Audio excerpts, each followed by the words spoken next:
Okay, hello everybody, and welcome to Through the Looking Glass, the 10-week conference brought to you by AHEAD, and we'll be exploring topics concerning inclusion, disability support, and universal design for learning in both FET and higher education over the next 10 weeks here. Thank you all for joining us in these very, very strange and difficult times.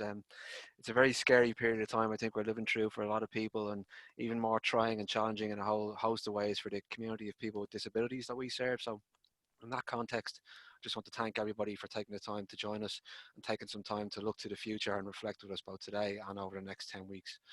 So right off the bat, I'd just like to say that if you are requiring closed captions today, that you can actually basically press the CC button, which should be at the bottom of your window here today, and that should provide live captions for you.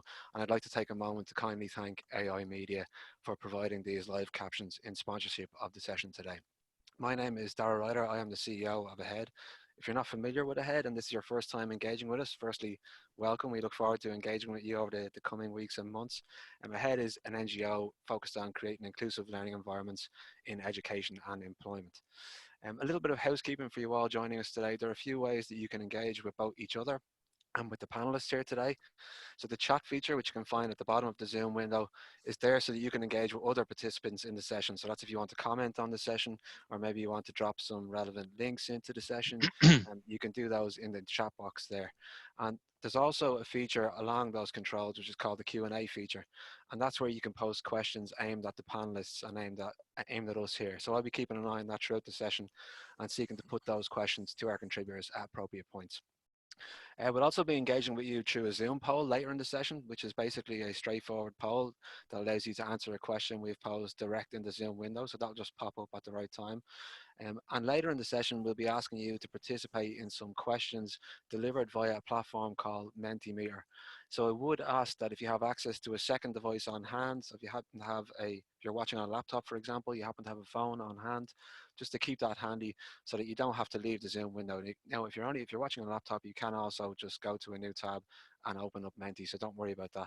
And if all of that sounds a bit like double Dutch to you, don't fear, we'll explain it as we go along in very simple terms later on in the session. So before we start proceedings, I'd really like to express AHEAD's thanks to the Higher Education Authority for their continued support of our core activities. It's a relationship that goes back a very long way, and we simply couldn't do the work that we do without their support. They've also been very supportive of this late move to moving the conference into an online setting.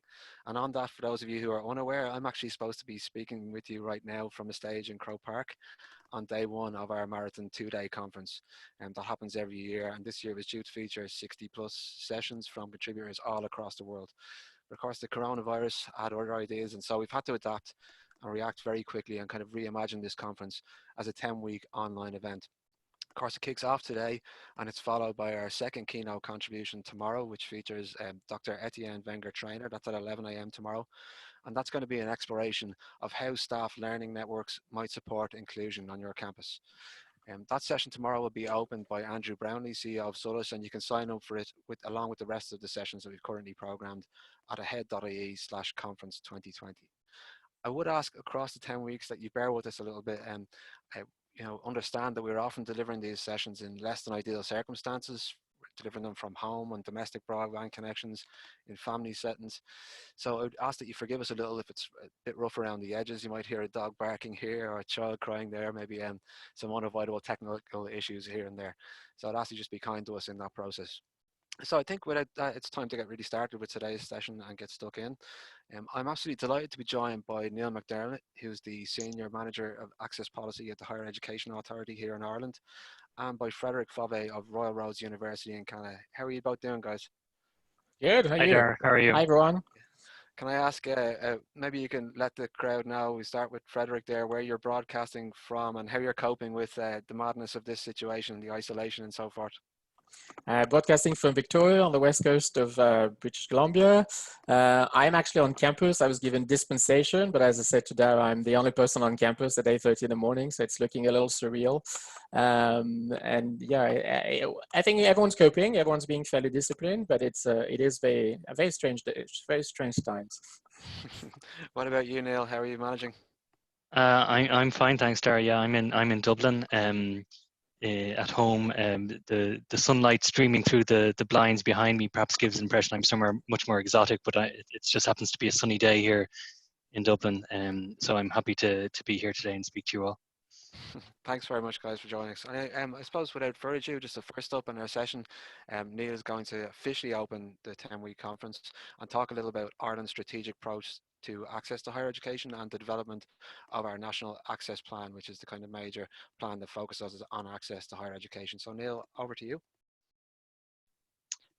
Thanks very much, Dara, and good afternoon, everyone. It's my pleasure to speak to you all today on the HEA's behalf at this first keynote online session of AHEAD's 10-week virtual conference.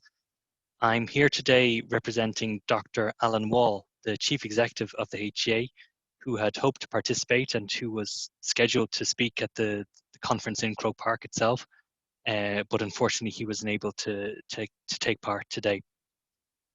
I can well imagine the sense of disappointment felt by Dara and the rest of the team in AHEAD, as well as the registered attendees at the cancellation of this year's conference. Having attended last year's conference in Croke Park, I was struck not only by the strong attendance, but also the sense of engagement in the room and in the various sessions. It's a tribute to the ingenuity and the professionalism of the AHEAD team that they have now brought the conference sessions and their keynote speakers online. So I'm very happy to be here today. Many of the people watching and listening in today will be familiar with the HEA and the National Plan for Equity of Access to Higher Education. This national plan was published in 2015, and its central vision is that the student body entering, participating in and completing higher education at all levels reflects the diversity and the social mix of Ireland's population. The plan identifies a number of target groups with traditionally low levels of participation in higher education, including students with disabilities. In recent years, we have made considerable progress in relation to participation by students with disabilities. This was reflected in the progress review of the National Access Plan published at the end of 2018 that showed the targets for students with disabilities being exceeded. The goals and the objectives of the National Access Plan and their progress are being supported in different ways. The Fund for Students with Disabilities, for example, which represents nearly €10 million per year, continues to play a key role in supporting Irish further and higher education institutions in providing supports to students with disabilities. In recent years, it has opened up to part-time students as well. The Student Assistance Fund that allocates just over €9 million per year is also a vital means with which to support students who find themselves in financial difficulty. Another important focus of the HEA's work in recent years has been student success.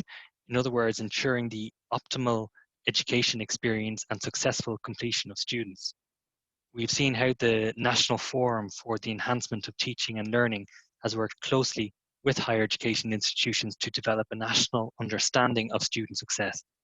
This culminated in the Student Success Symposium held in October last year that had strong student representation at it, including from students with disabilities. A lot of you will be familiar with PATH, the Programme for Access to Higher Education. This has been a really welcome development in recent years as well. The investment of just over €16 million in funding over 3 years represents a major step up in the funding of access and efforts to broaden participation. It's 3 strands, one focusing on teacher education programs, the second strand, the 1916 Bursary Fund, and the final strand, which is the community and regional partnership strand, have resulted in a range of innovative projects aimed at increasing participation by underrepresented groups, including students with disabilities. And just to share some very broad, high-level figures, in the case of the 1916 Bursary Fund, that's the second strand of PATH. In the first 2 years of operation, approximately 1 in 5 of the recipients of the 200 bursaries a year have been students with disabilities. Now, as welcome as these developments are, and as welcome as increases in participation rates are, there still remains significant hurdles for students with disabilities as they enter and participate in higher education. No one can underestimate the challenges faced by students with disabilities as they progress through college. We in the HEA have heard about these challenges in different fora, such as the USI's recent conference for students with disabilities and at this year's annual Access Forum held a few weeks ago. Many challenges relate to academic study and day-to-day accessibility, but there are also social challenges faced by students in terms of fitting in and adapting to college life, and also getting ready for employment after graduation. We have to remain mindful of these challenges, particularly as the lifespan of the current National Access Plan comes to an end next year. In 2021, next year, the HEA and the Department of Education and Skills will commence work on the development of the next National Access Plan. This will provide us with an opportunity to review our progress to date in broadening access to higher education and to think about what equity of access should look like for the future. In the case of students with disabilities, this will allow us to think about issues such as mental health, the intersectionality of disadvantage, and how we can best ensure seamless transition for students from primary and post-primary school through to tertiary, be it further or higher education, and on to graduation and employment. So this makes the theme of this year's AHEAD conference about what an ideal higher education disability service might look like particularly timely. We hope that the questions raised and the solutions offered will find their way into the consultation process for the next National Access Plan. Just before I finish, I want to take the opportunity on behalf of the HEA to acknowledge the tremendous work being done by disability and access officers to support and enable students through their higher education journey. Your work and commitment is critical, and I want you to know that it is valued. At this particular moment in time, students, those both currently enrolled and those planning to go to college, are facing a lot of uncertainty. I know that our higher education institutions and their staff are being forced to adapt to new circumstances as well. It's a challenge for everyone. No one knows yet what will be the long-term impact of the current crisis, but I know that access and disability services across our institutions are ready to help and support students. In closing, I also want to thank AHEAD, not just for facilitating this year's conference online, but for the important work it does in advocating for students with disabilities. Once again, the HEA is proud to be partners with AHEAD and to be associated with this year's conference, even in virtual form. I also want to acknowledge AHEAD's role in providing support and advice to further and higher education institutions. For this reason, we are pleased to be associated with the AHEAD START program that offers training for staff in colleges to provide supports to students with disabilities. On behalf of the HEA, I would also like to thank and to pay tribute to Anne Heeland for her work over the years as CEO of AHEAD and for championing the rights of students with disabilities. We also wish Dara the very best of luck as he settles into the CEO role, and we look forward to working closely with him and the rest of the AHEAD team for the future. For the HEA, AHEAD is not only an ally and an advocate, it is also a trusted partner. I hope that the next 10 weeks of virtual sessions and discussions will help us all think about access to higher education in new and different ways and what we can do to ensure true equity of access. So thank you very much, and I'll hand back to Dara. Thank you very much, Neil, for those very, very kind words, and for your kind words about Anne as well. Anne was just, a fabulous leader of this organisation, a real kind of hero in terms of access and inclusion and the role that she played. So I'm really glad that you took some time to pay tribute to her in this as well. And I Thanks, just wishing you well in this this crazy situation that we're in. So stay sane and safe over the next few weeks. And thank you very much for your contribution today. Thanks very much. So we're going to say goodbye to Neil now and just begin to move over to Frederic. Frederic, if you could begin to share your slides, that would be great. And in the meantime, I'll just queue up your session. So just to give people some context, the genesis of this session really came, I suppose the starting point was in recognising the huge strides made with regards to numbers of students with disabilities accessing higher education in the last 10 years. Neil alluded to it there, that the targets outlined in the National Access Plan have been exceeded for students with disabilities. Our own data concerning engagement with disability services shows a threefold increase in that period over the last 10 years. And that's really a testament to the great work done by the amazing staff on the ground delivering sports that Neil already paid tribute to, and the staff working at both an institutional and national level on access as well, and the work being done by bodies like AHEAD and others. But that success has brought its own challenges, and I believe its own kind of strains on the model of how we deliver quality disability support services, because really the model hasn't drastically changed across that period despite the surge in numbers. And despite, according to our data as well, the staffing levels within the services and the financial resources behind those supports not necessarily keeping up with the increase in numbers. So I suppose it requires us to have a look at that model and see how we can be more nimble moving forward. So ourselves and the great practitioners in Dawn, who are the Disability Advisors Working Network, began some work looking at this, at the road ahead, really a few years ago, by putting together a series of documents and resources called the Roadmap for Disability Support Services. And that you can find those series of documents if you're interested at ahead.ie/roadmap. I'll drop the link into the chat box as well if anybody is interested. But we only got so far, and really I think with the new National Access Plan currently in development that Neil referenced, it's really a good time to pick up this conversation again and try to move it forward.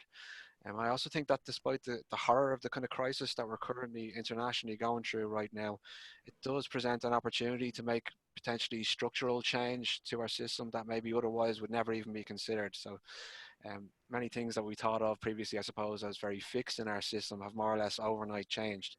So that shows that where there's kind of reason and will to make big change, that it can be achieved. So what does a kind of really effective future model of disability support actually look like for students with disabilities? One which promotes kind of whole college approaches to inclusion and the embedding of universal design principles in the system.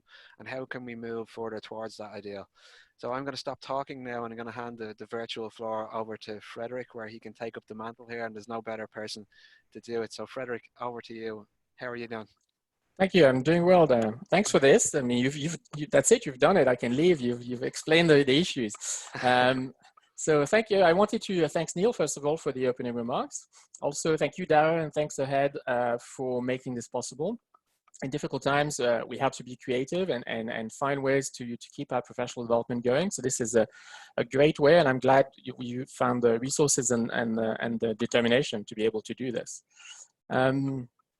So I'm going to kick this off right away in an interactive way. We're going to try and be very conversational. I'm going to be talking to Derek, because sometimes it's a little strange talking to 200 people without seeing them. So he'll be my facilitator, and I'll be talking to him, and he'll be jumping in with questions, and to make this as interactive as possible. But first, we thought we would kick it off before I even introduce myself and the talk and everything else. While I do that, I'll be talking for about 6-7 minutes now. We'd like you to start using the poll, which is on Zoom. And so Darius is going to launch that now. And the question I was going to ask you, it's a bit leading, but I wanted to ask you, do you feel, looking ahead to perhaps just 2 years ahead down the line, whether the format of accessibility service delivery will be able to withstand the current challenges? So rephrasing this basically in plain terms, will we make it through 2022 without a massive rethink? So I'm not asking, conceptually, generally, in the faraway future. I'm saying really, if you look in your own unit, your own job, or the people that you work with, are we able to actually make it, even make it to 2 years from now, if we continued with our existing practices? So I'll let you fill that poll, and we'll come back to it in a few minutes. But in the meantime, I'm going to introduce the talk, introduce myself. So on the screen, you have an image of Alice having tea with a rabbit and the Mad Hatter. I liked the theme that AHEAD chose, and I've played with it. I've embraced it fully. So there will be lots of illustrations from Alice in Wonderland, and I have kept the theme right through to try and take you on a journey. And the journey I wanted to take you on was, first of all, a journey into dystopia, and then a journey into utopia. So how bad could it get if the current trends got worse? And then what should we be aiming for?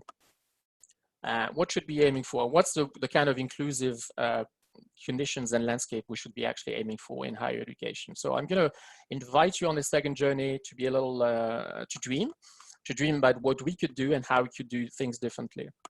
And then there's a third part, where I will talk about the repercussions on management and leadership, because change doesn't just happen, it needs to be triggered, it needs to be supported. So I want to take a few minutes as well to think about what are the effects, what are the repercussions in terms of leading a unit into this change, into this process. So on screen you have another illustration. So all the illustrations are by John Daniel. I found them online, they're actually open access, and you will see them right through. And here we see Alice sort of fighting. I think the caption said, "You are all cards," but fighting with a reality which isn't quite, which is difficult to bear, which I think we can all empathize with, because it's the sort of thing we're living through at the moment. In terms of myself, so I am still on morning coffee here. It's 8:30 in the morning. I wanted to introduce myself very briefly, because many of you know me already, and I've spoken at the head already, so there's no point taking too long on this. Really, I'd summarize the slide that you have in front of you as saying, you know, I have a unique perspective, I think, in the sense that I've been director within disability services for 4 years. I'm now a faculty, and I'm able to be both an insider and outsider to disability services. And I'm going to suggest that that's what we need, because sometimes we get too comfortable with our own vision and the things that, and the way we do things and the practices that we actually you know, are used to. And sometimes it takes an outsider to shake you out of those habits. And that's the journey I'm going to take you on today, is to ask you to step out of your shoes and you know, engage in this journey into dystopia and utopia, and see whether you can imagine actually things happening differently. I'm also doing it with as much as with a lot of empathy. As I said, I was director of accessibility for 4 years in a large campus. I empathize and sympathize for all of the challenges that I'm going to talk about. So I'm not judging or criticizing. I've lived them. I've gone through them. I've lived those frustrations. But I'm just inviting you to do this exercise of stepping out and stepping back in, and stepping out and stepping back in, because I think it's very conducive to finding different perspective and ways forward. Format of the keynote, you know, Dara's going to be talking to me and keeping this in discussion format. Dara, jump in and ask me questions if you think I'm going on for too long, and to keep it active, interactive. We'll have 3 separate activities. You're already doing one now. We'll have a couple more coming up on Menti, and then one that uses the chat box on Zoom itself. I think there's a huge and an important reflection that needs to happen about preaching about UDL in formats that are not compatible with UDL. And I think any conference delivery is problematic. And I think a lot of us are starting to engage with the fact that it can be frustrating to be talking about multiple means of engagement and not providing people multiple means of engagement while they engage with professional development. So I've tried to reflect on this and to think of different ways of shaking that up. You have a website. I think the reference has been sent to you, but it's on screen again. So Keynote Ahead 2020, I created the website as a backup, as a sort of backup to the talk, because an hour is not long. I don't necessarily want to be on the stage and talking about all these things in detail, but I've provided a lot more text and a lot more videos on that website that backs up literally every point I'm going to make. So don't get frustrated. Even if we spend a few minutes only on certain points, there'll be a lot more, and you can visit the site as well and get a lot more detail on that. Yeah, just on that, if I might jump in there, Frederic, just to say that the website, along with any of the other session materials, so the presentation itself, are available on the Ahead conference webpage. There's a drop down for this session which contains all that material, and that drop down will also contain a captioned version of the video. Once we receive those captions back, it usually takes about a week to process all that, so it'll all be available in that little drop down session. And just on your piece about Twitter, I notice coming up there, don't forget, if you do talk about this, the hashtag, as Frederic has mentioned there, is hashtag Ahead 2020. But also, if you want to include Ahead on that handle, it's at Ahead Ireland, if you'd like to include us in any comments around that.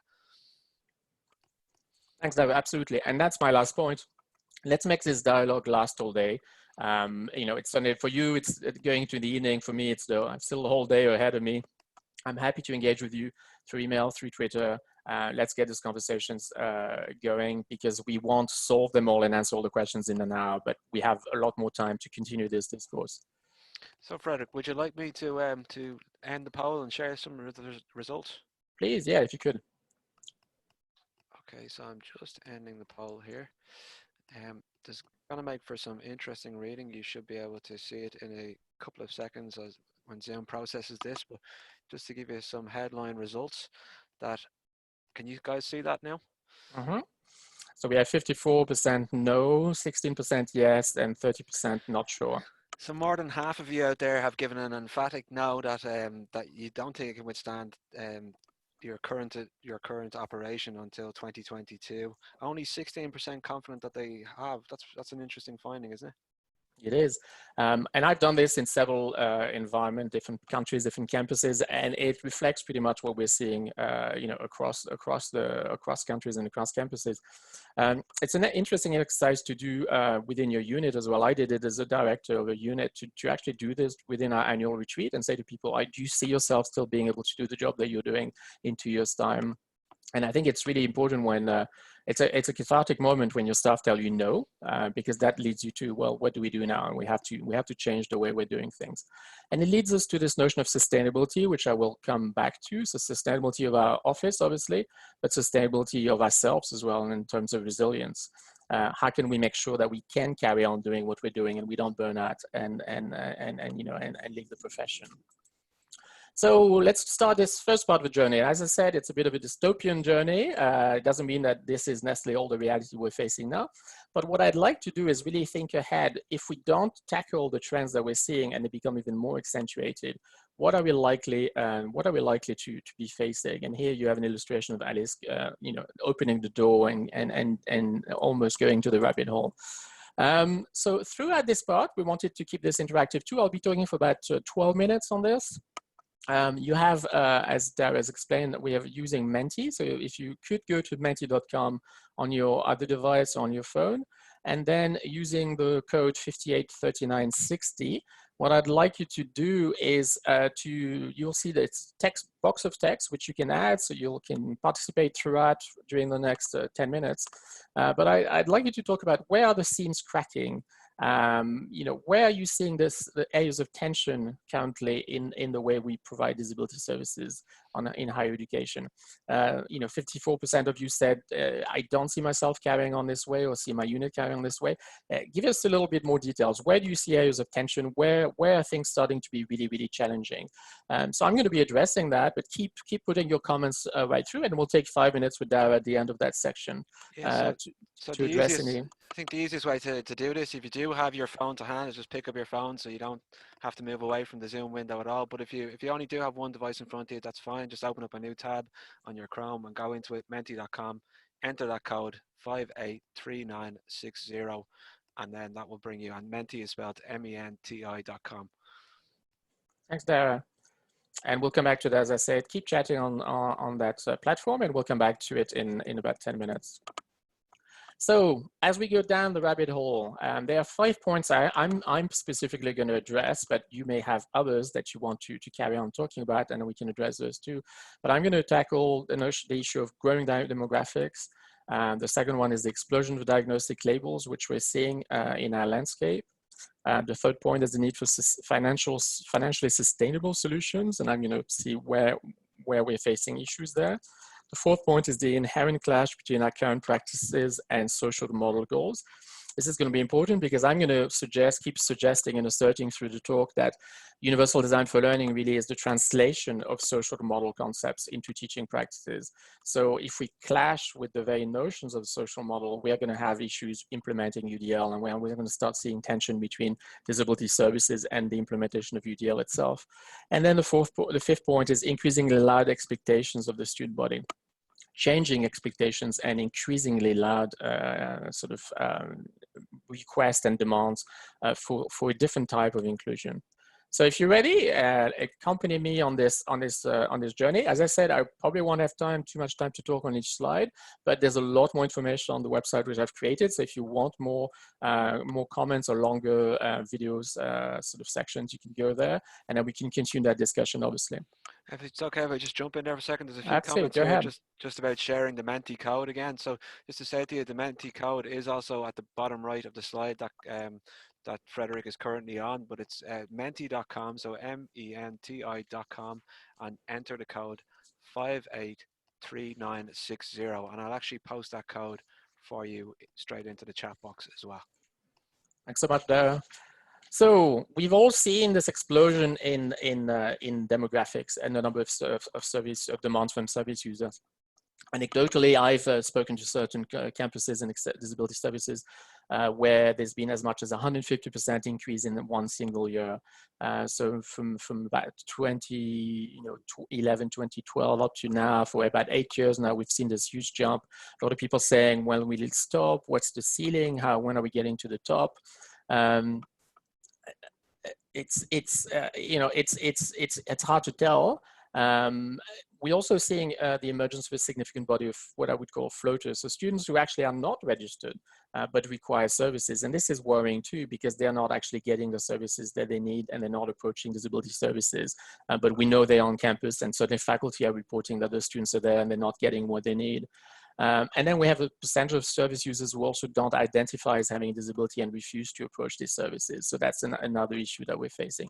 So when you put all these three factors together, and we look at impact on accessibility services, we have intake appointments that become impossible to maintain. I know a lot of services, are sometimes hoping originally to provide an hour first of intake to service users, and it's dropped down to 30 minutes. I know campuses now that do this in 15 minutes. So the very notion of this intake and this, face-to-face sort of registration is becoming almost impossible to maintain. Creates huge bottleneck, as you know, wait list, difficult situation where people are entitled legal aid recommendations, but we know they're not going to get them because we just don't have the capacity to actually make those registrations on time.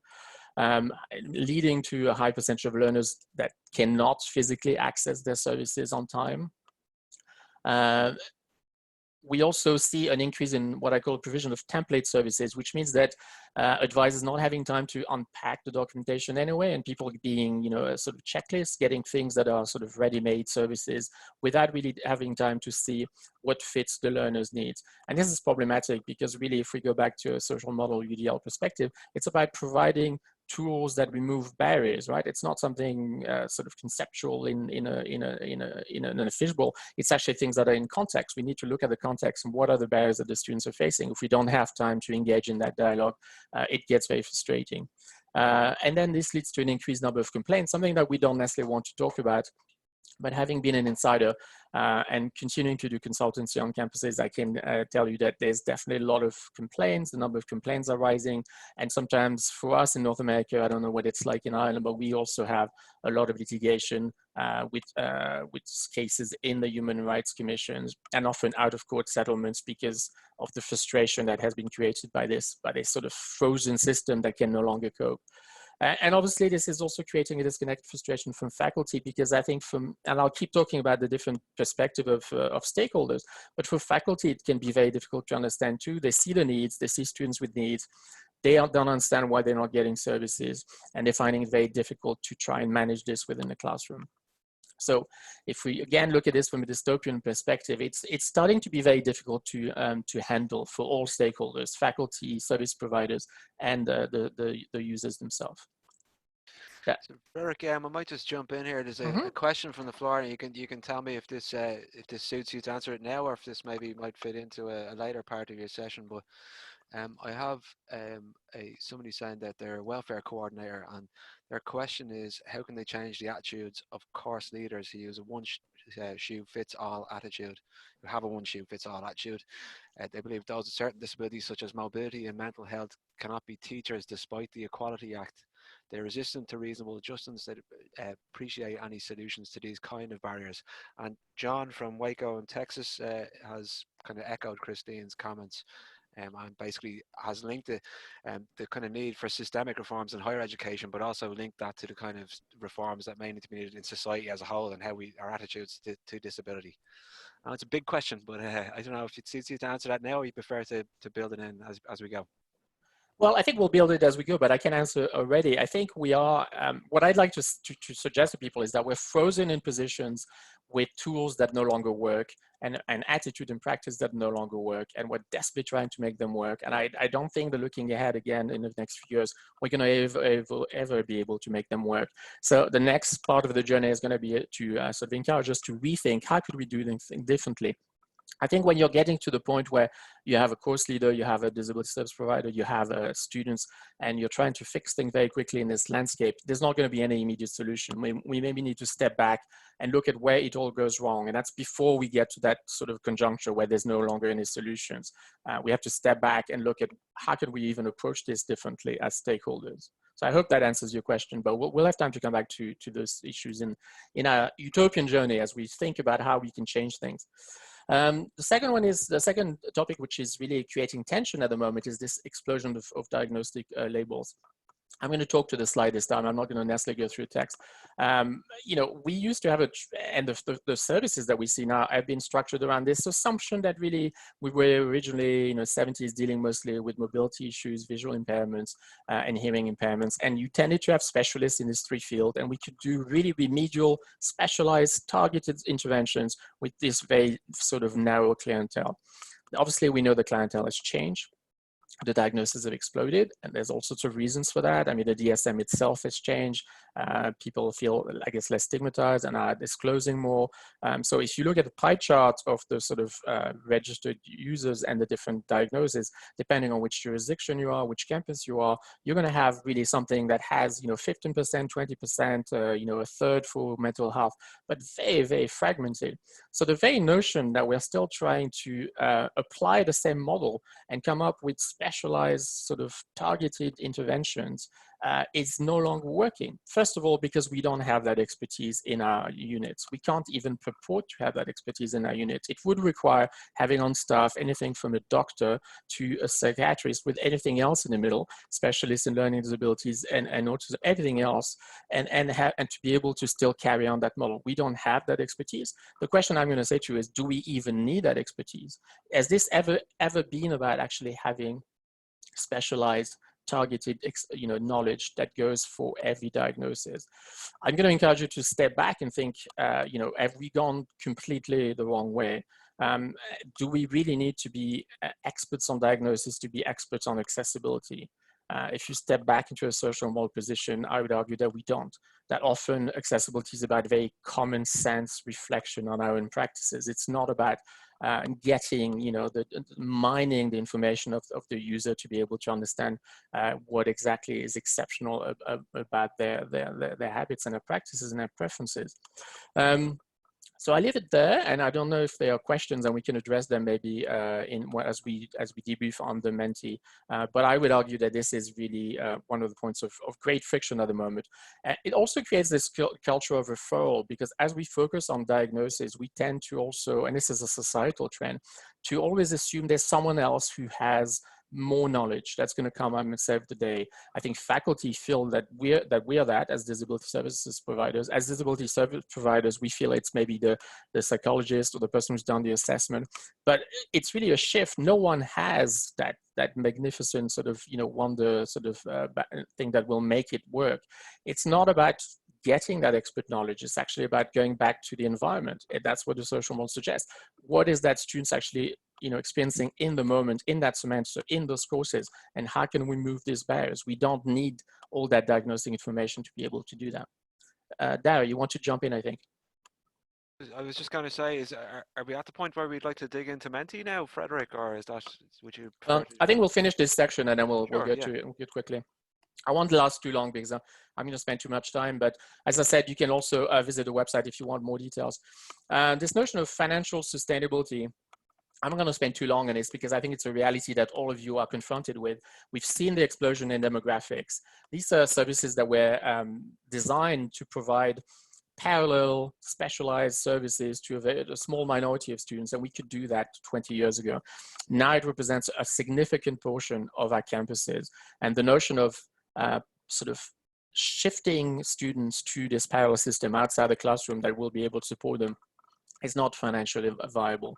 And the dangerous thing, so anecdotally, for example, when I worked, you know, I think sometimes we need to put the figures out there. We actually need to be explicit about that.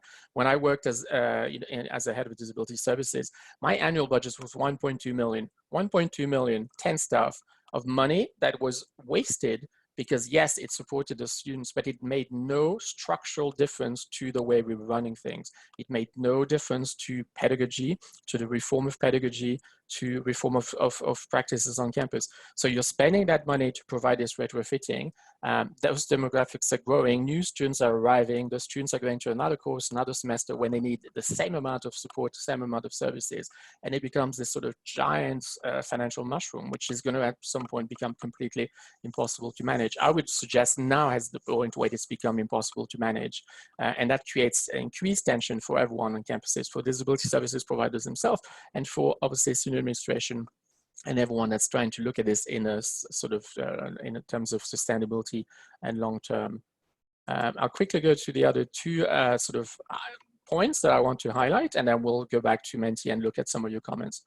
The clash between current practices and social model goals. I've expanded on this quite a lot in the on the website that I've created as a backup for the keynote. So there are a couple of videos, so I can sort of try and just give you a hint of all the things that I think are important. Our intake formats are inherently medical appointments. If you look at the way we ask students to make appointments, it's in a waiting room, we arrive with their documentation in our hand, we call their name, we take them to an office. We have literally created carbon copies of something which a learner experiences in a clinic or in the doctors. So when we talk about moving out of medical model and into social model, we have to look at our own practice and we have to deconstruct them. And I think the time has come to see how we can do things differently. Flavor of appointment and power dynamics. You know, if you look at what happens on most campuses in disability services, with goodwill, this has never been intentional, but we sit at a big desk in a big chair and the users sit on a small chair on the other side. And that we have to think about the power dynamics that we're creating there. We position ourselves as the people with solutions, with power, with knowledge, and the person comes in for help. So they position themselves as not having that power, not having those resources, not having that knowledge. And there's something really inherently wrong there that we have to start deconstructing. We can talk in a second section about all the different ways we can try and break that power structure. Issues with the notion of help. So going a little further, we are very at ease in disability services in saying that we are helping students. There's something inherently wrong with the notion of help. Yes, it looks philanthropic. Yes, it looks like it's grounded in good intentions. But the notion of help, I'm going to argue today, is actually also structured around the power dynamics that's unhealthy and that we have to change. Because again, it's this notion that when we help, someone has the resources, someone's able to make decisions, and the other person is just passively receiving that information or those decisions. Over-reliance on documentation, I'm not going to go through this too much because we all know it and we see it every day. Creation of additional barriers, not removal of challenges. I think that's the difficult point at the moment where we are, where we, with the best of intentions, we create the systems to support students. But if you actually step into the students' perspectives and their shoes, if you do a little bit of ethnography and see what their lived experience is, a student who is registering for services is going through a number of, jumping through hoops and going through a number of processes that a mainstream student is not going through. And that's problematic.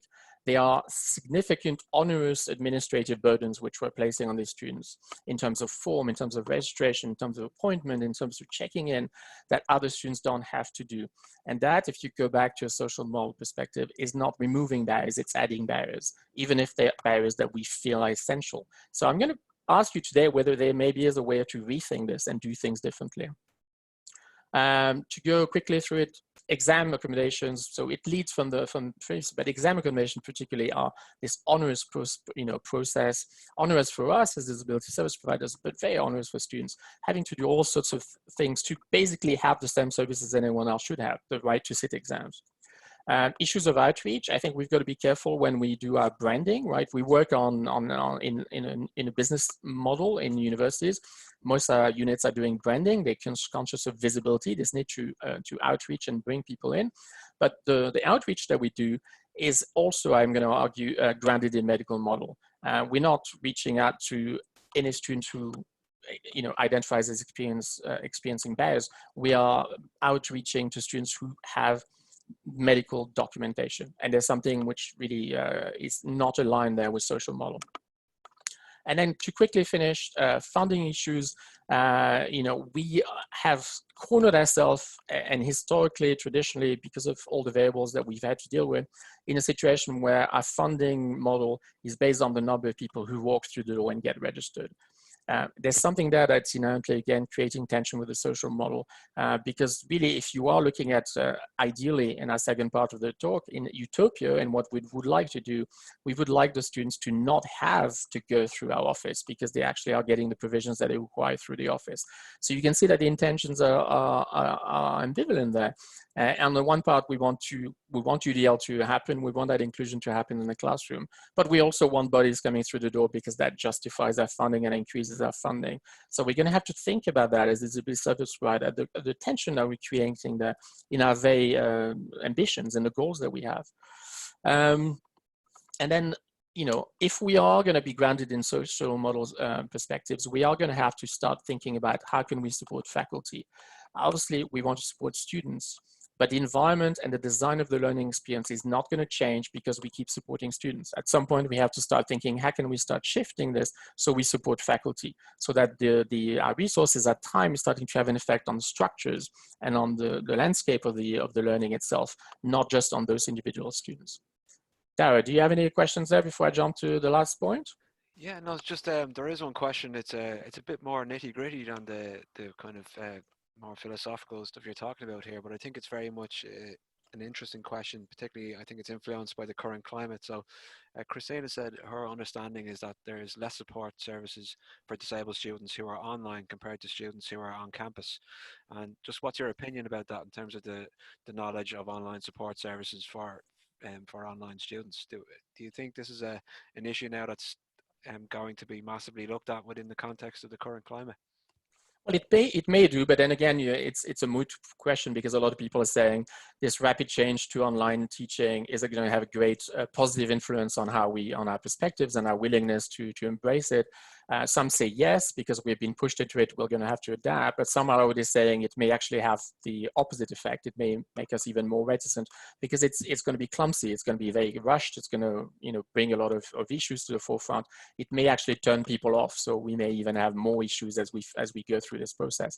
But I think the essential question goes to, you know, back to that demographics. I think there's some studies that we've done at Simon Fraser about online learning and about students with disabilities. And we definitely see more students with disabilities that are choosing online and hybrid options. And that's normal, it makes sense, right? If you have a disability, you might think that actually that's going to be much better than having to go to a physical campus. So we are seeing, I think, in the demographics themselves that in formats that are being delivered online, we're seeing even more students with disability. And are the structures any better? No, I would argue the structures are no better than face-to-face. So I'm not sure that the online format itself is failing more than face-to-face, but I think the demographics are not helping because we get even more potential service users in an online format than we would do in a face-to-face. Does that answer your question? Yeah, absolutely. Thank you. So in the interest of time, I'm going to put this slide up and just talk about it very briefly, but we are again seeing it, we are feeling it, we've all experienced it. Students are getting louder about their demands. They want inclusion, they want it now, they want it in certain ways, and they're willing to complain and to argue and to create sort of negative publicity about services when they're not getting what they want. I think we have, and I'm going to just sort of, in a nutshell, the issue is that we are seeing a generation that is arriving in post-secondary, and has arrived actually for a while now, that has benefited from inclusive provisions in secondary school, in the K-12 sector. And in the K-12 sector, when we look at inclusion, we ground it implicitly in this notion of gain of social capital. So social capital is this ability to create networks and to enrich your networks and to develop your networks. So not in terms of knowledge, but what are the connections that you're making and how are you integrating and fitting into a social context, into a community. In K-12, when we talk about inclusion, we focus very much on that. Why do we keep students together in mainstream classroom? Because we want them to not miss out on that development and gain of social capital. In higher ed, we've never thought about inclusion in terms of social capital. We think about simply in terms of access to the learning itself, access to the content itself. We are going to have to do a switch here because the generation that's arriving have a deep understanding of what social capital means, and they want the same in higher education. They don't want to have to go to a separate office. They don't want to take their exams in a different room than their peers. They want all of their learning, all of their assessment to happen in that sort of rich context of mainstream where their opportunities for developing networks and enriching networks are the same as other students. I'll give you a quick example. We had, when I was working in disability services, we had a student who had a visual impairment. We had finals. She had to take, we still had this finals system in Canada for undergrads where they take the exams, and often because of numbers, they take them in a gym. She said, I want to take my exams in a gym. All I need is enlarged text. We didn't have the processes to allow that. It was appealed to student services. It was appealed to the VP of academics. It went all the way to the president of the university with this student basically saying, I have a visual impairment. I need enlarged text. Please provide me with my enlarged text in the gym. And then when it got to the president and there was negative publicity, things was changed and the university folded and said, we'll do it. But I think we're going to see more and more of these examples that are sometimes very symbolic, but they're about students saying, do not treat me differently. Do not label me. Do not segregate me in a system, in a parallel system. I do not want that. And that's the fifth point of tension that really is making things very difficult in terms of maintaining the system that we have currently. So Nada, shall we go to the mentee? Yeah, I think that's a very good idea. We go and see what people are saying. And just while you're getting that up there, Frederic, there's just there's a lot of comments flying into the chat box, and just wanted to kind of highlight a few themes that are emerging from them.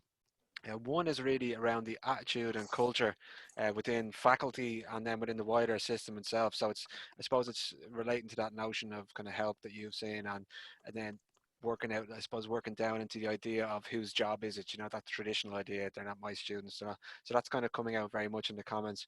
And it's about, as well, another kind of theme that's arising is about asking people to change practice when the administrative burden on the academic staff is already large and growing. So how do you sell that piece? How does that work? How can you convince people to come on board with changing their attitude when they're in this position already where they feel like they're extremely overloaded? Yeah, and I'm going to tackle that in section 2 and section 3 now. Obviously, it's not going to happen overnight, and obviously, it's going to take certain reflection from leaders and from managers. It's I think it's the biggest challenge. Once people are nose against the problems and nose against the wall, to engage them to step back and see that the difficulties that they're having on a daily basis is really systemic, it's ecological, it's created because of this tension that exists between expectations. It's not easy because people in the everyday might already have reached the level of exhaustion. I'm too exhausted to think about it, I don't want to engage with that. To give them a chance, but that's, I think, is going to be where the strength in leadership, lays in getting people to step back and say, this isn't about you. This isn't about what we're living today. It's about historical setups that we are carrying that no longer work. How can I engage you to actually be an active participant in changing those formats? I would argue too that we've become scared, I think, and I've lived this firsthand when I was director, that people will say, I can't do anything, that's the way the system is. I think we forget that we all active stakeholders and agents of change, and that all of us deciding to do things differently leads to the creation of different systems. And I think we all have the power to do this within our institutions. And to engage in that dialogue, so also to engage other stakeholders in this reflection about where has it gone wrong, how can we do things differently, how can we start doing things from a different angle. Shall we go through some of the comments and see if we've missed anything? So. If you press present there, Frederic, on your screen, it'll go up large so everybody can see them there, and that should begin to kind of scroll down as well. So obviously lots of frustration, lots of things that we've mentioned before. No understanding of awareness UDL. We're going to come back to that indeed. And I think even within disability services, sometimes we assume that people understand what UDL is, that they understand what social model is, but we don't always even take the time to look at our own services and understand that we need to create that training, we need to create that awareness so that everyone, from your receptionist to your exam coordinator to everyone that the students have contact with is actually going to have a working understanding of what UDL is and what it means for them, because it means different things for different people depending on what your job is and how you can dribble that down into a reflection about the sustainability of your own job, the sustainability of your own role. Can I ask, Frederic, Mhm. like, have you seen any good measures that can look at that from a systems point of view rather than an institutional level point of view? Like, how can we as a higher education and further education system look at supporting that knowledge and awareness? Well, I think and you, I mean, you've been the leader in this. I think the first step is, every time we get together, certainly as disability service provider in professional development opportunities, such as the ones you hosted or had, that we shift the dialogue away from what we're doing and how frustrating it is to how different it could be and what we're aiming for. And I think you've been leaders in this at the head in Ireland at saying, let's talk about UDL, let's talk about social model, let's talk about what we're aiming for and where we're going, rather than talk about where we're stuck. And I think that's sometimes a very difficult thing for the sector, because obviously you want to acknowledge people's frustration, you want to acknowledge where they're at, but you need to shift them to where you want them to be. And as a sector, we have to sometimes, I think, forcefully say, okay, we've talked enough about the frustration, we've talked enough about how the system is no longer working, but just as we're going to do in this talk, let's now shift gear and talk about what we can all do and how the sector can develop a scholarship that talks about new initiatives, practices in the field that we standardize and share and, and systematize around our sector. And that's what you're doing at AHEAD. And also in terms of leadership, even what we've been talking about, getting each unit to start this reflection, how can we get unit leaders, and how can we get even a scholarship around the leadership piece that's required for everyone to move in a different direction? I think it's interesting there, Frederic, just looking at the comment on the left-hand side there, academics not being flexible when thinking of alternative assessments. When we think about the drivers for change, I think about the last few weeks and how lots of people have overnight been forced to look at this, maybe not necessarily in the most productive and healthy way that we would like, but still it has forced them to think differently about the way they operate as academics. So it's kind of interesting that we don't always control the levers for change, as a system or even as individuals within it. That's an interesting thing. And I think I would encourage you to also, again, step into other people's shoes. I think, I've had that benefit of being on both sides of the barrier. I think we forget that faculty themselves are also stuck in systems. They're also stuck in, think about, they don't always have the full freedom to do what they want. They're stuck in a department, in policies, in variables that's also constrain them. So they are just as stuck as we are. When we think about changing the system, it's not just changing it for disability services. It's everyone starting to have a new role in this and starting to rethink about the variables that have led them to a very sort of a narrow vision of what they need to do and how they function. It's going to be this chat is going to be a call for multidisciplinary sort of approaches to this as well. I think we're really caught now in the us and them, and we have to move away from that. And it's going to be, if looking at the future, if we want a real social model implementation, a real UDL implementation on campuses, we have to also look at silo mentality, that we have to change our role so we're not just stuck in disability services role. Faculty are there, they're stuck in that role. As I've said, one thing that's going to need to happen is that disability services are going to have to be engaged in an interactive relationship with faculty. If they want UDL to happen, if they want social model to happen in the classroom, they are going to have to start shifting their resources so that they both support students, but they also support faculty. And that's going to create some tension. I'm sure we're going to have reaction, but it needs to happen. Because if it doesn't happen, that's part of the equation is going to remain unchanged, right? We're the ones that actually have the knowledge to be able to engage them with what does it mean, UDL? How can you make your classroom more inclusive so that the students don't have to come back to us and don't need us for support? Yeah, maybe we could start scrolling down there and take a look at Yep. some more of the comments that come in. Just on that, I mean, I think there definitely is a feeling out there. People are worried about that shift, that people might get caught, slip down the cracks as we try to make that shift happen. If you shift resources away from the fundamentals that are needed for students to kind of survive in the current system, that there is a kind of worry that some might slip through the cracks as we try to make those moves.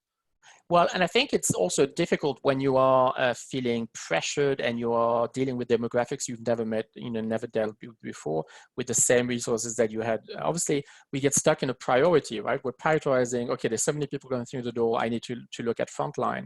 But that's where, the art of leadership of these units is going to come in. I think there's a way to, it's going to be about, I like the image of sitting between two chairs. We can't just jump to a new funding model, a new way of doing things, and forget that we're also supporting students and we're stuck in a funding model that's currently in position. But we have to start sitting between two chairs and feeling comfortable of doing two roles and things differently. We have to carry on doing what we're doing, but we have to start walking into new shoes and doing things differently so that we can progressively handle change and we can progressively move to a different model. If we don't begin that change, we're going to stay stuck where we are and not have any ways forward. It's feasible. I mean, I did it as an accessibility director of disability services. At one point, I had to make the choice of saying 2 of my advisors are now going to support faculty. I'm still going to have 3 others that support students, but 2 of my advisors are going to be specifically looking at UDL and specifically looking at supporting faculty because that need is there and we feel that need. And think that for every hour that one of your disability advisors spent talking to a faculty about universal design, how many students does that represent that will no longer be walking through your door for an exam accommodation or for a digitalization of document or something like that? So we've also got to think in terms of these are not wasted hours. They are hours that actually might be amplified, right? For each hour spent with supporting faculty, how many hours are you cutting from that frontline need, of students walking in and having those pressing needs? And those are sustainable change. So that hour spent talking to a faculty about what does UDL mean about assessment, or what does UDL mean about accessibility of your material, is something that they're going to carry on doing. So that money that you spent on supporting is now having an impact that is actually going through year from year to year and semester to semester. Just as we scroll down there, Frederic, Yeah. a few asking about how we can see the full Mentimeter responses. It's a good question. To be honest, I haven't quite explored it yet, but I think if you go back to menti.com and use the code, perhaps you can see the responses at this stage now that we're presenting this slide. If not, I will make sure that we download the responses after this session and include them in the session notes that are on the webpage, so they'll be included with the slides, etc. Okay, I'm just seeing if there's anything else that we want to pick up on before I go to section 2. Lack of funding. Obviously, this is something I'm going to address. Yes, we are stuck in a funding model, but we have to also have foresight because that funding model is going to change. I've been involved at quite high tables in different jurisdictions. Almost every government is realizing that the funding model is obsolete and is no longer going to work. So we can't just keep taking that as an excuse to say, right, that funding model is locking us into a way. That funding model is going to change. Let's get prepared for other ways of doing things. Rather than, again, be too late and having the funding model change on us, but then having not prepared for that. In the interest of time, we can always come back to this, right, Dara, if we want to. Absolutely. I can see senior buy-in is coming up quite a lot there, and I think you're going to address that as well later in the Definitely. session. So if you've not had your comment sort of targeted, we'll come back to it anyway. Okay, let me just go back to slide share from current slide. Okay, that's maybe been the depressing part of the talk, but now I want to engage you with more sort of optimistic, and it's going to be challenging too, in the sense that I'm maybe going to suggest things that you feel I can't do that, I don't have the motivation, I'm too sort of rushed and dealing with limited resources to be able to tackle that. But I think we need to look ahead at what we can do and how we can do things differently. And someone somewhere has to start the ball rolling, and we need to engage with that management of change process. So again, here we want this to be interactive. So we've another code for you, 293964. This time it's not going to come up as text box. It's going to come up as a word puzzle. And so all you ask is to put one word. What would be your one-word recommendation to the sector for immediate change in the way we see and construct inclusion for diverse learners? So what we're going to have is a word puzzle, and the words that come up the most will have a larger size, and we'll be able to get a sort of eagle's view at what you've suggested. So again, the code is 293964, and we would like you to choose one word, and the word would be, what would be your one-word recommendation to the sector for immediate change in the way we see and construct the inclusion of diverse learners? Yeah. Okay, on this slide, there's not much content there. There's much more on the website. Again, if you want some any of these points extended, I'm mostly going to talk just to one slide. I've made 5 suggestions, 5 things that I think are urgent and that we need to tackle as disability services. And then I'm going to try and spend a couple of minutes on each. Dow, jump in anytime if you see questions or comments. And some of those are going to be maybe controversial, challenging, but that's my role today, is to, again, take you on this journey into Utopia and maybe get you to think about angles and perspective you've not considered so far. Go ahead, Dara. Sorry, one or two saying the code is not working. So it's just to reiterate, maybe the code was up wrong on that. So if it was, apologies, that's my fault, not Frederic's. So the code actually is 263964. I have it down as 29. So my immediate apologies. The code there is 263964, and that was my error, not Frederic. So apologies for that one, Frederic. Okay, thanks, Dara. So I'll post that back into the chat box again so that people can respond to that question. Thanks again. And again, one word answers, but they will form a puzzle, a word puzzle, and we will see the words that come up the most and be able to talk to that slide. So 5 points I'm going to talk about. I'm going to mention them all, and I'm going to spend about 2 minutes giving you an idea of what I mean by that. So shifting services towards faculty support, reframing the image of accessibility services, rationalizing exam services, removing barriers from student interface, and redefining sustainable development of accessibility services. So I'm going to unpack those. There's a lot more, right? And as you said, Dara, it's a whole process of leading units into a different mode. But those are the ones I see as pressing. I did tackle all of these. So when I was working in disability services, we got to that reflection. I remember I was with a colleague. We came back from the AHEAD conference, but the American conference, and it was in New Orleans, and we flew back, and we'd been at it for about a year by then. And I was sitting next to my colleague in the plane, and it's almost, we looked at each other almost simultaneously and said, we can't carry on preaching to a campus about UDL and social model if we don't take a hard look at what we do and change our practices. And this led us to a discussion, and we said, how long should we take? How should we structure that? And we structured it on a year. We said, we've got a year. We've got to engage all of our stuff on this reflection of what does UDL or what does social model mean for you, for your job, for your own practices? How can you shift the way you do your job so that we align with UDL, we align with social model instead of clashing with it?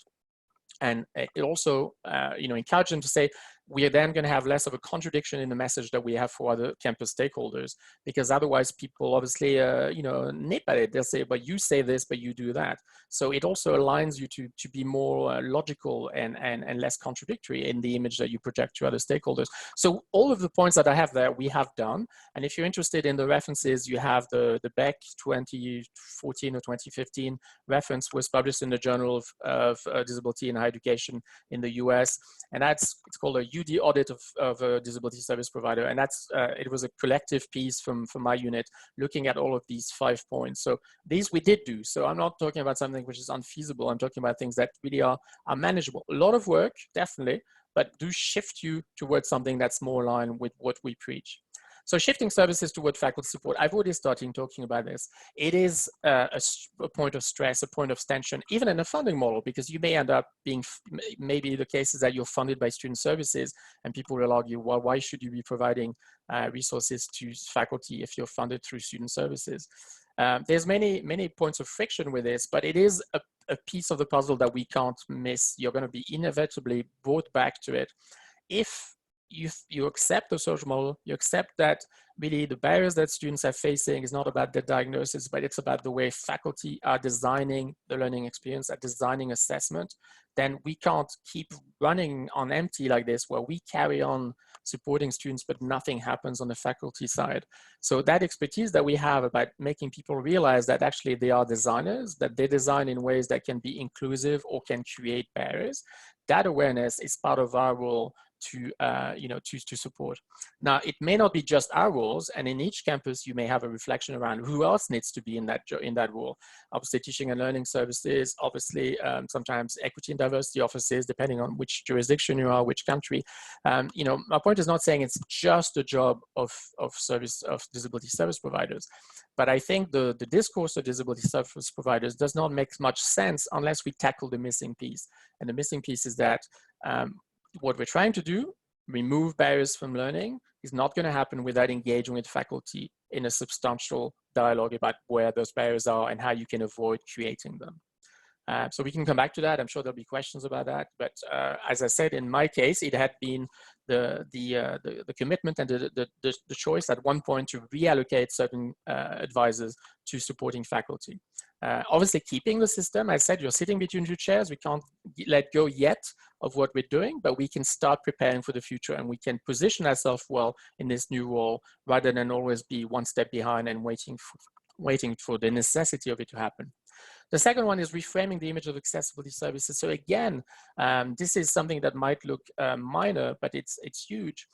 Again, I said in the branding that we do, and even if we don't want to do branding, we have to, because we work in an environment that has embraced neoliberalism and a business model.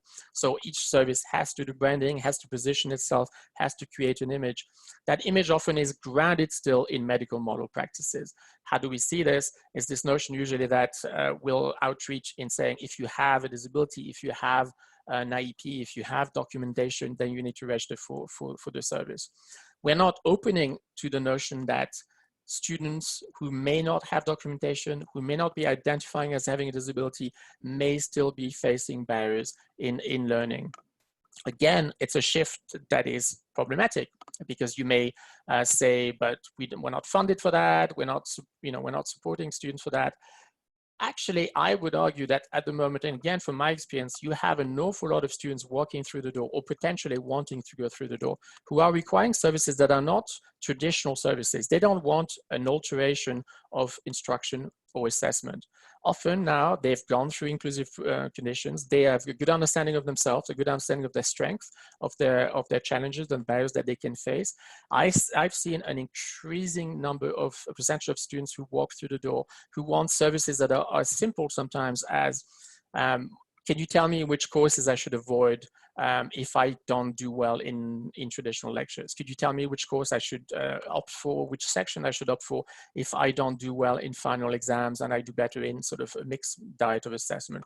They often have a very developed understanding of what they need and where their strengths lay, and they don't understand our landscape. And obviously, it's very daunting to them. And often what the support they want now is sort of advising as to how do I navigate this landscape. Now, we don't need documentation for that, and therefore we should start thinking about, in terms of our outreach, do we do things differently? As you've seen in the slides, I've started using this notion of diverse learners rather than learners with disability. I think it's something useful. We managed to change our mission statement when I was working in disability services, and we said for the mission statement was to support and facilitate the inclusion of diverse learners. And it was a big step, because suddenly we opened the door to say, let's move away from this sort of diagnostic perception of what our user is.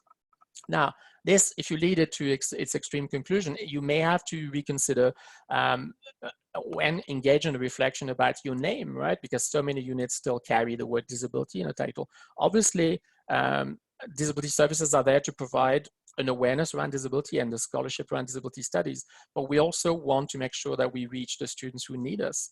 And a lot of students are not coming forward because they don't identify with the word disability, don't identify as having disability. And there's a reflection there that needs to happen around how do we name ourselves, how do we outreach, how do we position ourselves, and to change that, because at the moment it's really grounded in medical model approach. Rationalizing exam services.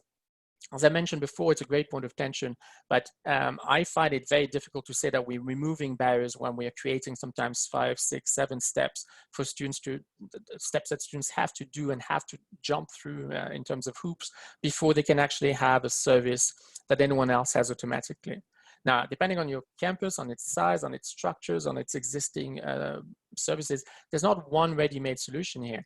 But I think everyone in disability services needs to start engaging into how can we rationalize this? How can we actually make it almost as simple as it is for other students to just turn up for their exams, rather than creating this sort of big administrative burden. Again, if you're interested in this, I detail it more, and in terms of what we did when I was working in the disability services unit, and it's detailed in the website. I'm just sensitive to time, and I think we won't have time to do this yet. Maybe we'll come back to it in question. Removing barriers from student interface. I think we have to take a hard look at the fact that, again, we purport to be removing barriers. We talk about supporting students, but a lot of times and very often we are creating processes which are creating barriers for students. And that's where really we need to take the time to be logical and consistent in the discourse that we have. We tell other people to remove barriers, but often we don't remove barriers, and sometimes we create barriers. So let me give just an example. What do we mean by this? How many disability services out there still use paper forms?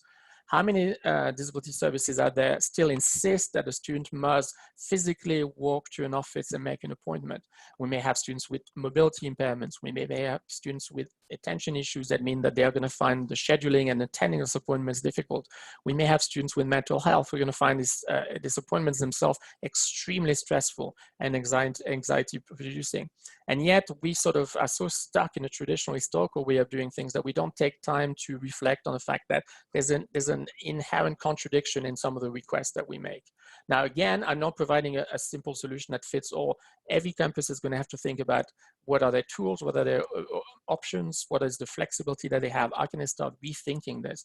But I think engaging in that process of reflection is essential, because otherwise, a little further on the line, we're going to really stuck in a point where we are in full contradiction with what we say. And lastly, before we go back to Menti and look at the word puzzle, redefining sustainable development of accessibility services. Again, here, I'm hinting to the fact that often we have worked our way into a position where we think that success and quality assurance is measured by how many people come through the door, and therefore how many people register. But this notion of registration itself is embedded and rests on medical sort of medical model processes of having diagnosis, of disclosing diagnosis.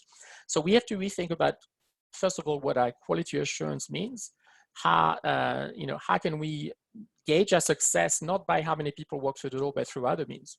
Now, in an ideal, this is a journey through Utopia. In an ideal way where really UDL picks up on your campus, you may have a drop in students that are coming through the door. It would be a pity if we carried on saying, oh my God, we're doing less well because we have less service users. That might actually be exactly the key and the assessment, the criteria for success, because the less people you have walking through the door, the more the work that you're doing systemically in the campus is working. So you see there that we have a sort of perception mindset shift that needs to happen, so that we stop simply thinking, let's get as many people through the door, let's get as many people registered, and that's a show of how well we're doing. The show of how well we're doing might be reducing that and make sure that we have impact on campus. That means that students don't need to go through our door anymore. So Dara, are you still there? I am indeed. I am, and I'm intrigued by everything you're saying. It's definitely given me a lot of food for thought here, because in Ireland, to give you some context, Frederic, say for example, the fund for students with disabilities is very much delivered through that sort of model where medical documentation is provided. But there is also other means that could be looked at in terms of how we promote kind of whole college approaches to inclusion. Like for example, in Ireland, as a student with a disability in our higher education system, you're actually granted an extra weighting.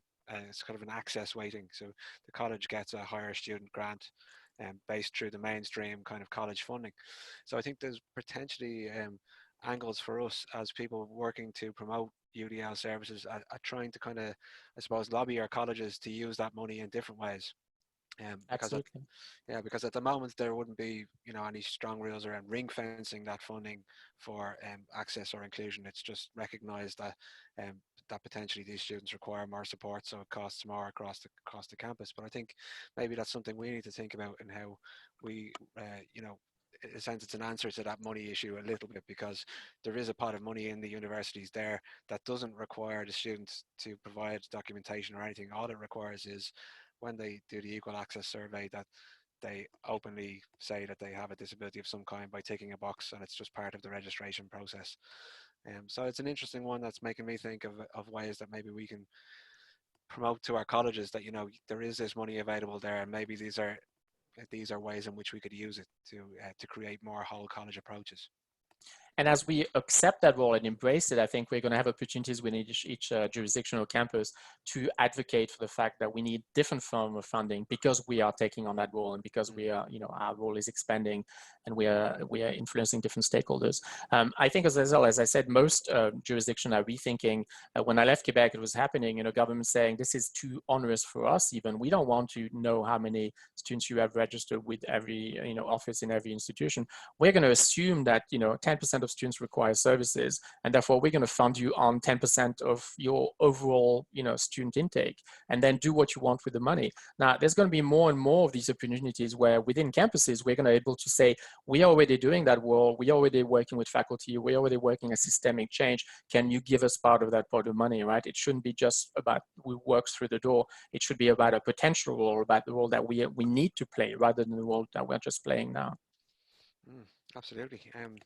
Do you think we should maybe have a look at the Menti, or? Absolutely. Yeah.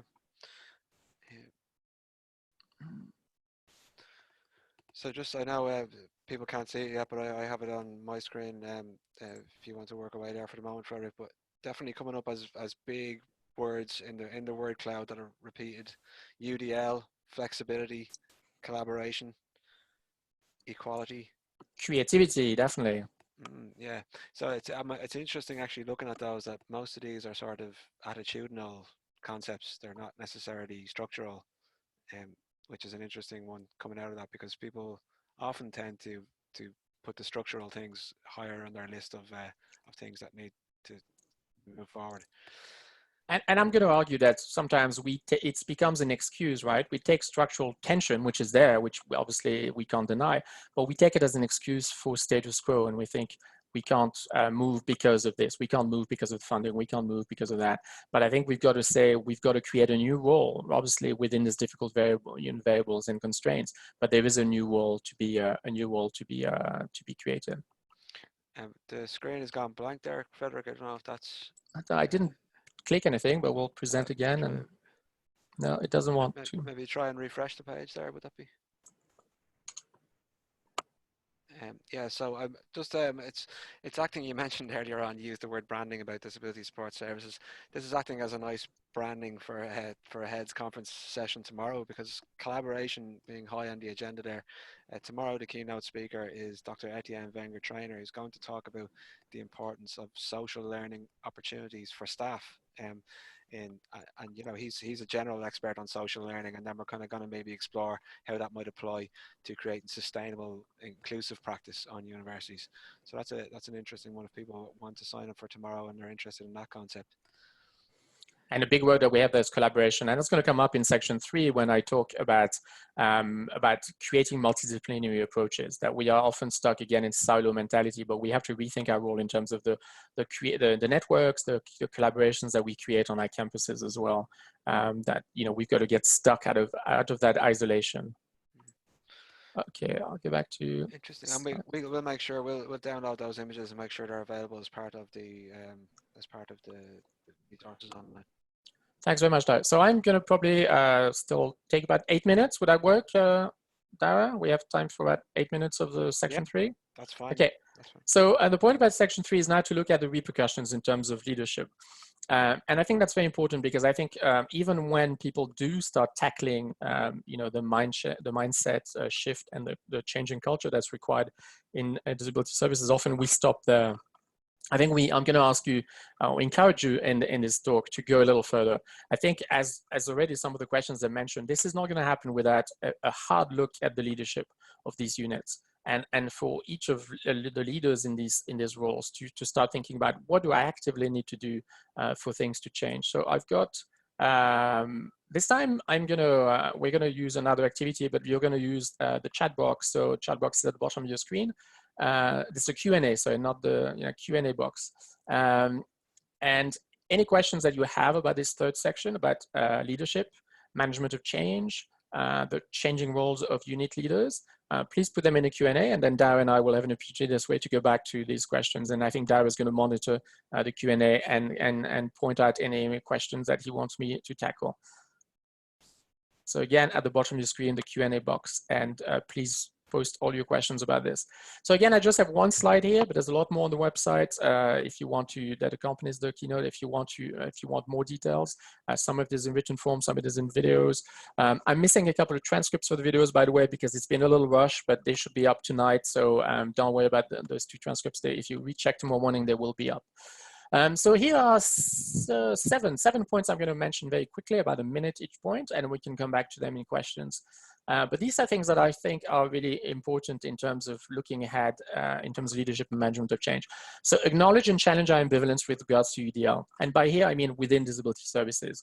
As we've said, our position sometimes is contradictory. I think we need to actually acknowledge that and to be able to challenge it proactively. So maybe I'm going to go into detail with each as we go rather than read them all. By this, I mean, for example, that you may have staff that have seen their vocation as being frontline, face-to-face support with students. That's why they join the services. That's what they've done all their life. If you ask them to actually think about systemic change, about actually helping change the system, changing the campus, changing the learning experience, so that they have less and less of that to do, you may have some friction. So I think that's what I mean by this ambivalence, and you need to accept it and say it's not going to go away overnight. But I think by acknowledging and opening a dialogue within your unit, saying it's not always comfortable working within UDL, right? If you're a disability service provider, let's open that dialogue up. Let's talk about why it's not comfortable. Let's talk about the areas of tension, and then progressively, I think people get more and more positive about starting to tackle those contradictions, rather than living in denial and saying, no, it's fine. Because I think that's what we're seeing a lot at the moment. A lot of people in disability services are advocating UDL, but it makes them ill at ease on many fronts. So let's unpack that and actually have an open dialogue within our units about why it's making us ambivalent and why it's making us uneasy at times. Barry, did you have a question? Yeah, no, it's just come in. I think you're going to address it a bit as well here, but question here that's related: how to enable leaders to manage UDL change if they don't themselves understand the nuances of the social model. So how do you communicate that piece around why what we're doing needs to change? Absolutely. So that would come up. I can talk about it now. Support staff as the beginning of UDL, using UDL as a lens on the practice. I think it's important through, as I've said, we have a lot of diverse profile and diverse expertise in our disability service. And I think maybe we're unique on campuses sometimes because you have a receptionist, you have an exam coordinator, you may have someone who's only doing digitalization, you have case advisors, you have maybe an office coordinator. These people have a diverse role. We can't just assume that they all know what UDL mean, or that they actually have a ownership over the principles, or that they're able to dribble them down to their individual day-to-day job.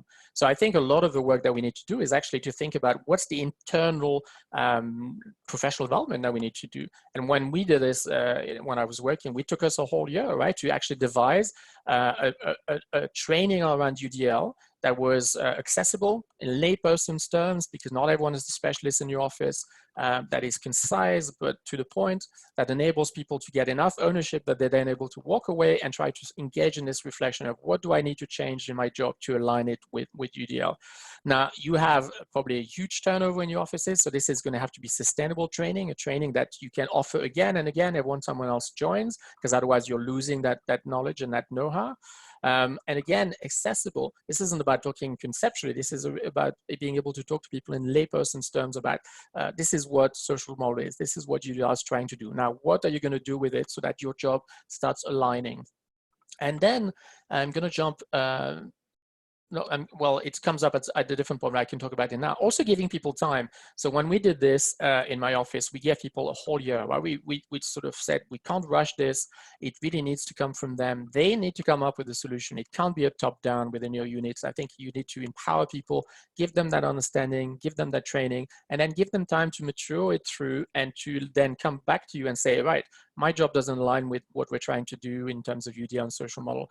What do I need to do in terms of my perspective? In terms of my perspective as an exam coordinator, my perspective as a, even a receptionist in an office. It may seem trivial, but it's not.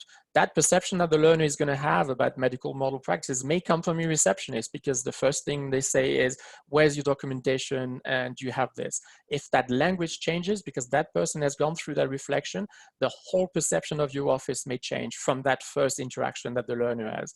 And often that first interaction is the reason why someone comes back or someone doesn't come back. right? For case advisors, something that we did, the reflection that they came through was we won't use documentation in the first appointment. So first appointments, the documentation was eliminated altogether. We said that's the only way you're going to engage people in that rich reflection on what are the barriers that you're actually experiencing now, rather than your piece of diagnostic information, was to eliminate it altogether from the first appointment. And something interesting that I'm saying as an anecdote, when you sit on a small table, because we thought that the power dynamics, 2 chairs, small table, very conversational, the student will put the piece of paper back in front of you between the 2 of you. And we would advise, together we advised that we would move the documentation away so that there was nothing between you and them. And the student has so internalized that it will bring the documentation back between the 2 of you in a sort of way of saying it's in there. And then you can move it back, you move it away, and the student, as a reflex, will bring the documentation again and put it between you and them. Now, how symbolic is that? That if so internalized that that piece of paper is them, that it stops them from having an authentic dialogue about what actually are the barriers that they're facing in their lecture or in their assessment that semester. So that's what I mean about providing that training and then letting it dribble down so that everyone gets ownership and start coming up with solution. In the video that I've posted on the website, I talked to you about the reflection that our exam coordinator went through. It took a whole year, but he changed the entire exam process through this reflection by getting ownership over what UDL meant. Engage in meaningful cross-campus alliances for development and implementation with UDL. As I said, if you're rebranding and you're starting to really apply social model into the way you see yourself as a unit, you are going to end up thinking there's probably students who are international and they actually should benefit from our services. There's students who, for us in Canada, are indigenous and they are going through a First People's House, but really they are also interested in what we provide within disability services. So that intersectionality, this notion that really, ideally, a student should be able to enter student services through any door and then find their way back to you. That's not going to happen unless we create an osmosis, unless we create different practices, this real collaborative practices with other service users. And my experience is that it's not happening at the moment. We very much all around the world have sort of configured disability services provision as being, its own island and being able to do its own thing without acknowledging the intersectionality of learners. They're not just learners with disabilities. They probably have income issues and they probably have been racialized on your campus. And they, may be also international students. And those identities mingle, and we are not at the moment acknowledging that intersectionality, and we need to do that and reflect it in our process, right? Reflect it in the pathways that students have. I think just to jump in there with some comments from the floor here, on that piece around collaboration, Sean has said, not so much a question as a solution, but one way to build capacity across campus is to develop research communities focused on UDL. Sean has been involved in this at the University of Worcester and is mobilizing a dynamic community of research practitioners. So it's getting noticed by senior leaders, and it's not all about the leader changing things. There's it's a bit of bottom up, top down. So of academics, they can actually be part of the charge towards the UDL if you can sort of get a strong community built around it to begin with. And Christine's made a really good point about in terms of the collaboration piece, that all colleges should really have a committee of students with disabilities or similar, or some kind of formal place for engagement with students with disabilities to see what actually are their needs and to make sure that they're having a chance to feed into the change within the system itself. But I think they're 2 really key points that were related to what you're saying there.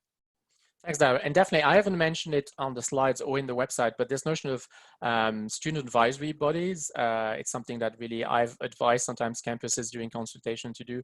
That can be a formalized way of doing that, right? Having student advisory bodies. So actually forcing a meeting with your student body once every month or once every semester, where you are coming with an open mind, listening to how they feel, how they're perceiving things, what they see as change that needs to happen. It's an extremely important process, and it's not it's a shift in culture, right? It's not something costly. It's not something that requires too many resources and leads to a real, again, ethnographic sort of exploration, right? Positions that you've never thought, you've never considered, that suddenly are coming to the forefront, and you realize how important it is for students. And much of what I've talked about, this intersectionality, I've felt that in meetings with advisory bodies, either in my own campus or when I was doing consultancy on other campuses, taking the time to talk to the students, and the students saying, actually, if you are a student of color or if you're a student who's first generation, it's not a very easy thing to do to go through disability services. So we have to, it's going to lead us to rethink access point and to create those collaborations and multiple pathways. And as Sean said, communities of practice, because that's going to break those walls again, break that silo mentality. As I said, it's not just our role, it's part of our role to support faculty, but faculty are also doing their work. There's teaching and learning services doing their work. So getting all of these people around the table, probably around the projects or around the creation of scholarship, is something that is going to create this osmotic relationship and those different networks that are not existing at the moment. What else did I have on that slide? Authentic reflection around hiring practices. I think this is important because we don't realize sometimes how, everyone everywhere hires people who think like they do, and that's that's a process in that we are aware of in organizations. But we are a niche on campuses, and people tend to hire people who think like they do, have the same practices, have the same alignment, and it perpetuates this comfort level that we have with the way we do things. I think we've got to start thinking about hiring people out of the box and even modifying the way we actually advertise the positions and where we go to find new hires, because those fresh hires are going to come up, if they are really diverse and they come from different backgrounds, are going to start shaking the way we do things and shaking the way we perceive as traditional practices. And that's going to be very healthy. I think it's going to move us away again from this medical model. Having people who may come in and challenge some of the habits that we have is going to be essential in this process. Did you have something you wanted to jump in, Darry? You looked like Yeah, no, there's a lot, there's loads of engagement here. There's no way we're going to get to everything, so I'm sorry if we don't get to your question within the session, and I'm conscious it's 5 o'clock and people have family duties to click off for. But there's a couple. One is just in around, how do you bring, I think there's two related questions here actually. How do you bring UDL to professors in disciplines with little or no formal educational, foundational, kind of pedagogical training, if you like, especially given the load on faculty time? So how do you get that deep engagement necessary? And then also a question from Christine on any tips on encouraging tutors to attend kind of accessibility or UDL CPD. Any kind of tips on how to actually get them to make that journey with you?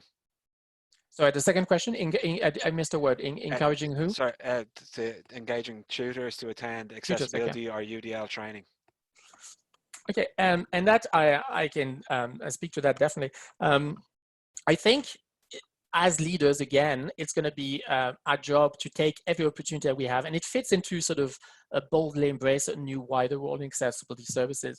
I remember when I joined as director of disability services, people will send you requests, right? Sometimes you're invited to say, do you want to go and talk to this? Do you want to go to this faculty council? Do you want to? And I had to start preparing my elevator speech if I had 10 minutes, my different elevator speech if I had 30 minutes, my 1 hour workshop if I could come in, this 3 hour workshop if some people wanted a little more, and to have this openness, right? I could have walked into that job and said, it's not my job. I'm not there to support a campus change in culture. I'm really there to support disability services, but I took it on and it was onerous. I mean, there were times when I would spend half my week talking to other people rather than doing what I was supposed to do. But if we want to change to happen, I think we have to boldly embrace this new role. And for leaders, it's going to mean taking every opportunity you have and also filtering those opportunities down to your staff so that you have these ambassadors. So you have people who seize every opportunity to talk about social model, talk about UDL. Now, those elevator speech, you're going to have to devise them very carefully about how can you again make them accessible, make them in plain language, so someone who's got no prior reflection around disability or accessibility can actually understand them. I think as you engage with developing that training internally for all of your staff, it gives you a good cue as to what you have to start thinking about when you're talking to people who've got no other sort of connection or awareness of it. Obviously, it's a long haul job. You're not going to do this overnight, but I think as you open yourself to this new role and to create a material that is accessible and jargon free and really easy to understand, you will come up with your capsules and your 5 minutes and your couple of points. Now, it's interesting because when we started off and I talked to you about the 5 main points of tension that I'm seeing in the higher education landscape, that is actually the fruit of that work, because when we started this sort of ambassador role around the campus when I was working disability, we started saying, right, we've got to walk in there and explain to people what universal design is. So we were very much going in and talking about the social model. This is what the social model is, and that's all we were doing. But we did it as a research project, and we opened to listening to the feedback that people were giving us about these workshops in a sort of triangulation process. And that's how, through 4 years, we ended up having these 5 points and saying, right, we need change. And before we even talked about UDL, we said, look, are you acknowledging the fact that there's tension on our campuses, that there's 5 points of tension? And you can go back to the original slide. Those are the 5 points that people were talking about. And we progressively integrated that into our workshops, and we understood that that's what we needed to talk about when we walked into, with faculty or with administration or at any level. And sometimes people will pick on one of those, and that's what's going to work for them. You're still presenting them with that spectrum. These are the reasons why it's urgent to change. They will pick what they need, and a senior administrator may pick on the financial sustainability. A student will pick on the student voice. But at least everyone's getting an awareness of and an acknowledgement of all these pressing reasons why higher education accessibility needs to change and inclusion needs to change. And then you get people on board. And it's a long haul job. Again, the people might re-invite you, but you will see that effect. I did it for 4 years, and I can tell you that definitely people will invite you for half an hour, then they'll invite you for a half day, then they'll invite you for a 2-day training. Obviously, people have their own constraint. They're working also at squeezing as much PD as they can with the, with constraints that they have. But once that osmotic relationship is started, once you are seen as not threatening, then people are more likely to invite you in, and then that job starts, and you are then embracing, I think, a new role. Yeah, I think just on that, Frederic, like one of the key things for our approach to this as an organization is actually that we realized after a little while that obviously disability support services have a massive role in this, but also it's incumbent on them to link in with the teaching and learning supports that are in their college, so the teaching and learning centers of excellence, which will be in most higher education colleges here, because if in terms of delivering that message, if you can deliver it jointly as a group, then it's going to resonate much more deeply than if you deliver it just from your disability support services, because there is that whole thing of, okay, this is someone from disability services telling me how to teach. There is going to be a bit of that pushback, whereas if you can deliver that as a joint piece where the academics, excellence people in your universities are actually supporting that message, and I think that's a really strong way to approach it. Absolutely. And I think on the website rather than in the slides, I talk about multidisciplinary approaches. I think that's the solution. Once you create those osmotic relationships around your campus and create new networks, you will be invited to tables. It's not about you yourself as disability services carrying the load for implementing UDL. It's really not. But it's about you positioning yourself so that you're receptive to this, and then you find this collaboration, and then you start engaging in rich dialogue, and everyone starts coming to the table and saying this needs to happen. It's not about just providing retrofitting. It's actually about changing the way we teach, changing the way we provide access on campus, and that's all of these people need to be around the table and be taking part. But don't be too late, because you don't either want to be in a situation where those tables start happening and you've been so reticent to do this, then you are not at the table. It's not your burden, it's not your weight as disability services, but you need to be at the table, because we definitely have something to bring. So yeah, an encouragement there to open yourself to these possibilities. That's the end of this talk, really, is to, again, journey to Utopia, but I hope it's given you some optimism into the things that we can do differently and where we can start stepping out of our traditional roles and thinking differently. Thank you so much, Frederic. That was really engaging, really enlightening, giving me loads and loads of food for thought for our working ahead, and I'm sure everybody else out there who engaged with it. There is lots more questions that what I'll do is when we log off on video and audio here, I might just go through and answer some of them directly via text if people do want to hang on. But if I could ask just before you go, Frederic, could you pop that on to the next up slide at the very end of your session, if that'd be okay? If I could ask just before you go, first of all, just to give us some feedback in the chat box, what was good, what could be improved for our next sessions over the next 10 weeks. Did everything technically work out okay for you? Maybe just drop that in the chat box before you go. I'd really appreciate that. Also, just to look at what's next up tomorrow, come together, an exploration with you on how campus learning networks can support inclusion. So that's Dr. Etienne Wenger, trainer. He's an expert in social learning. It's all about communities of practice, collaboration, which came up strongly again in this session today as a way to embed sustainable models of inclusion. And then next Friday, UDL was mentioned a lot. We have one of my favorite sessions from the conference last year, which are repeating again this year, is the final of our John Kelly Award for Universal Design for Learning, which is awarded to the most innovative graduates of our digital badge for Universal Design for Learning, which again, CPD and training came up a lot, but our digital badge model is definitely one that's very, very successful and is sold out usually in a couple of days after we launch it each time around. And it's also a model that's scalable, so that means that you can actually, as an educator, take this course and roll it out in your own institution after you've done a bit of training with us. So if you're interested in learning more about that, that's taking place tomorrow week at 2:30 in the afternoon. And you can register for all of those sessions through our website, ahead.ie/conference 2020. Lastly, I'd ask that if you enjoyed the session today, please do tell people about it on Twitter, because we really want to make the most of this 10-week conference, make these opportunities available to as many people as possible. So get on, use the hashtag ahead2020, share it with us at Ahead Ireland. I'm sure if you have any questions for Frederic, I think it's at Fovet, is that right, Frederic? Fovet, yeah, why don't you tag both Ahead and myself, and then we'll continue the conversation in the day on Twitter. Great. So listen, I'd just like to thank everyone for engaging with us today. I know it's difficult. You're all, many of you are working from home. Your family have kind of needs that you need to serve as well. So thank you so much for engaging with us. And I'm going to log off our video and audio now, and I'll answer some of those questions in the chat box that we have remaining. So thank you very much, and take care, Frederic. Thanks a million for joining us. That was brilliant. Thanks very much.